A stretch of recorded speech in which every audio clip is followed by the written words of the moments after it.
El Dios muerto. Año 2322. Los hijos de la muerte de Dios. El mundo ha estado buscando a Dios desde hace miles de años, pero nunca lo ha encontrado. Con los avances científicos y las investigaciones hechas por arqueólogos, historiadores, filólogos y otro tipo de especialistas, los fundamentos históricos de las grandes religiones fueron demolidos en gran medida, y con ello, la fe en los textos revelados, cuya distorsión, carácter inventado o falsedad histórica fueron comprobados en muchos casos, disminuyó de una manera nunca antes vista, dando lugar a una abrumadora reducción de los seguidores de las antiguas religiones. Paralelamente fueron surgiendo nuevas orientaciones religiosas, basadas más en concepciones filosóficas de las realidades espirituales que en textos revelados. Orientaciones religiosas que en muchos casos, quizás siguiendo lo que podría catalogarse como moda espiritual y actitud intelectual sintomática de las nuevas sociedades, terminaron adoptando como nueva fuente de revelación a cuántos resultados arrojaban las investigaciones y los experimentos científicos orientados al tema de Dios y otros asuntos espirituales que, según se admitía comúnmente en la mentalidad de la época, tenían sus reflejos o expresiones en la dimensión de materia-energía que la ciencia podía explorar y a la cual encontraba cada vez más compleja, dado que, entre otras cosas, se había descubierto nuevas partículas, y aquello naturalmente fortaleció la intuición de que probablemente el alma no era sino una entidad compuesta por partículas que aún no se descubrían, y que quizá eran originarias o simplemente interactuaban con otras dimensiones o con esos universos desconocidos a los que iban las partículas que en las observaciones de la física cuántica aparecían y desaparecían del espacio-tiempo. Hasta aquí todo parecería un panorama esperanzador, pero el paso del tiempo mostró que las indagaciones científicas en torno a lo espiritual estaban siendo claramente infructíferas, por decirlo menos. Todavía no existían evidencias contundentes de un cuerpo energético que pudiera equipararse a la idea del alma, y los frustrados científicos de la reducida cristiandad y del Islam, que ya no era tan extremista para esa época, no había podido encontrar nada que sugiriese un cielo o un infierno. En este contexto, a finales del siglo XXII, nació cual digna hija de la madre decepción, la esplendorosa y siniestra iglesia necrótica, un culto pesimista, derrotista, que hacía suyo el Dios ha muerto de Nietzsche, aunque dándole un sentido distinto y fatalista, de carácter teológico antes que filosófico, un sentido que permitía entender la frase de Nietzsche como Dios nunca estuvo vivo. ¿Una iglesia atea?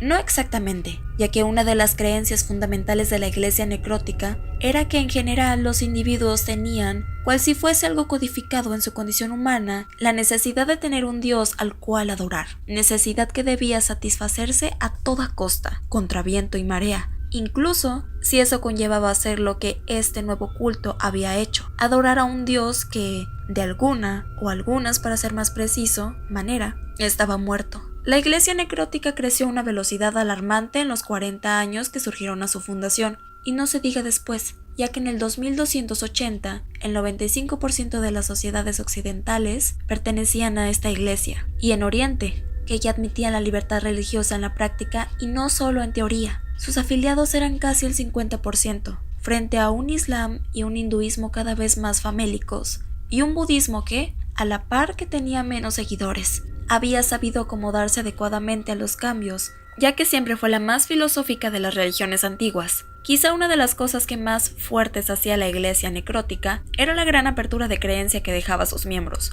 cuya unión descansaba más sobre la desesperanza y la frustración espiritual que sobre creencias puntuales compartidas. De este modo, lo único indispensable para pertenecer a la iglesia eran dos condiciones. Número 1, Dios tenía que estar muerto para ti de una u otra manera. Y número 2, tenías que necesitar a Dios en tu vida, que desear su presencia, que adorarlo. Pero como a su vez estaba muerto, ese Dios necesitado, deseado y adorado por ti, habría de ser irremisiblemente un Dios que estaba muerto, en el sentido o los sentidos que le dabas a la expresión. Así las interpretaciones eran diversas, pero podemos citar estos ejemplos de los significados que se daba a la muerte de Dios. 1. Dios nunca existió, y en consecuencia se adora a un ente simbólico imaginario, que de alguna manera representa esa necesidad de un padre de la que habló Sigmund Freud. 2. Dios es solo una ilusión perceptiva que el cerebro desarrolló para protegernos, psicológicamente, y que se expresa en el sentimiento y la intuición de que hay un ser absoluto y perfecto en concordancia a nuestras necesidades emocionales,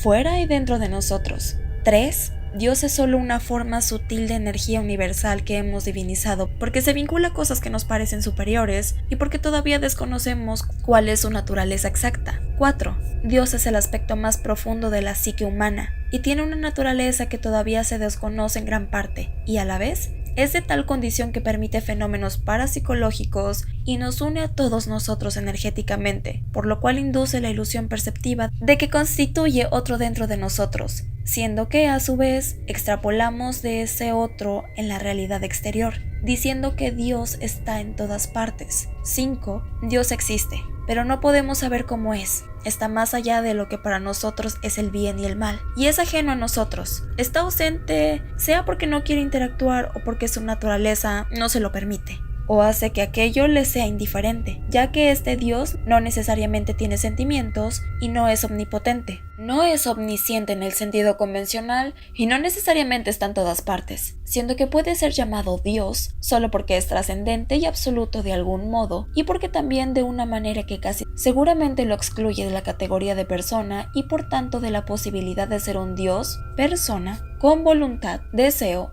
acciones, planes para nosotros el universo, etc. Participa de la condición de mente o por lo menos de la condición de conciencia. Ahora bien, como han de imaginar dentro de la iglesia necrótica, hay muchos que creen que Dios está muerto. En la última manera, la número 5, y dentro de ese grupo está gran parte de los investigadores científicos que todavía buscan evidencias de Dios. En cuanto a mi experiencia personal, yo he estado en cultos de la iglesia necrótica, sin pertenecer realmente, y son individualmente macabros, blasfemos, según el decir de esos cristianos que tanto abundaban a inicios del siglo XXI.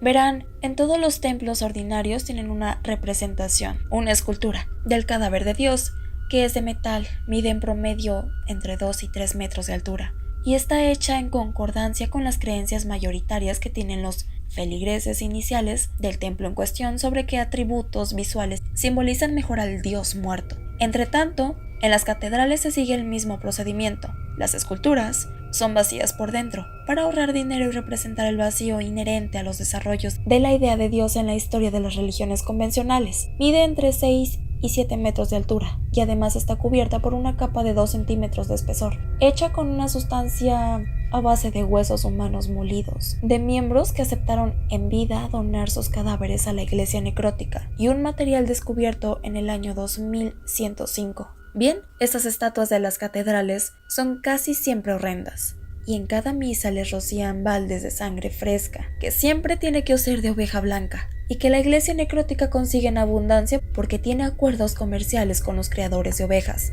que les guardan la sangre de los animales blancos. Hay inspectores que cuidan que sean blancas las ovejas cuando hacen matanzas para vender la carne de aquellas criaturas. Tal vez esto huela a ritual satánico, pero no es nada en comparación con el magnífico espectáculo que brinda la Catedral de Carne, un magnífico templo que sirve como sede del conclave necrótico y del Maestro Supremo. Y es que la Catedral de Carne es un templo esplendoroso y completamente cubierto en su exterior por músculos humanos. Todo perfectamente acomodado y conservado dentro de una traslúcida sustancia, mejor que el formol, hospedada al interior de una capa de vidrio blindado de 5 centímetros, que recubre por completo aquella enorme pirámide metálica, en cuyo interior hay tubos transparentes que recubren el techo y las paredes, imitando la forma de las venas y bombeando sangre donada por miembros de la iglesia necrótica, cada hora del día y de la noche. Dentro de aquel macabro templo, cuya representación del dios muerto es una bestia de hueso, que está muriendo, que mide unos 25 metros de alto, tiene varios brazos con manos grotescas y muchas bocas, que representan su omnisciencia. 24 de agosto del año 2322.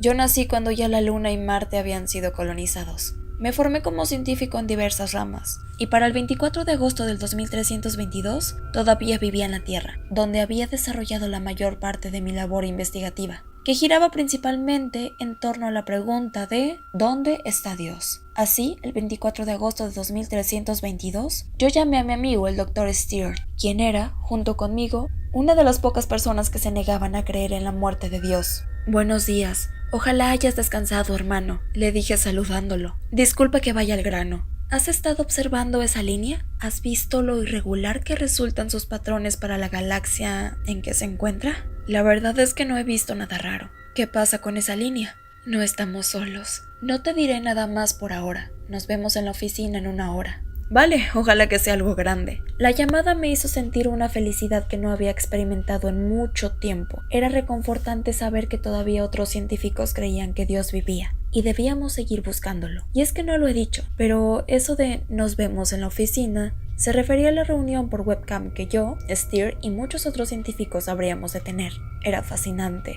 Todos creíamos que Dios vivía, solo que al final de la reunión nos enfrentamos al problema de que el pensamiento del grupo se dividía en 2 líneas. La primera línea planteaba que Dios existía dentro de nosotros, como un ser real, no como una ilusión perceptiva o un simple aspecto interno, y que era allí donde había que buscarlo. Entretanto, la otra línea planteaba que Dios existía fuera, pero solo en el cielo se hacía lo suficientemente patente para ser conocido, aunque el cielo, según los defensores de esta línea, estaba o se manifestaba dentro de nuestro universo. En consecuencia, unos creían que era necesario experimentar con humanos, mientras que otros pensaban que se requería trabajar más en nuestra observación del cosmos. Por mi parte, era previsible que me decantase a favor del segundo grupo. Lo que me desconcertó y desmotivó fue que Steer se unió al primer grupo, pero sin embargo conservé la esperanza de que los equipos mantuviesen buenas relaciones. Todo esto sucedió hace unos 6 años, previos al año en que estoy escribiendo estas líneas.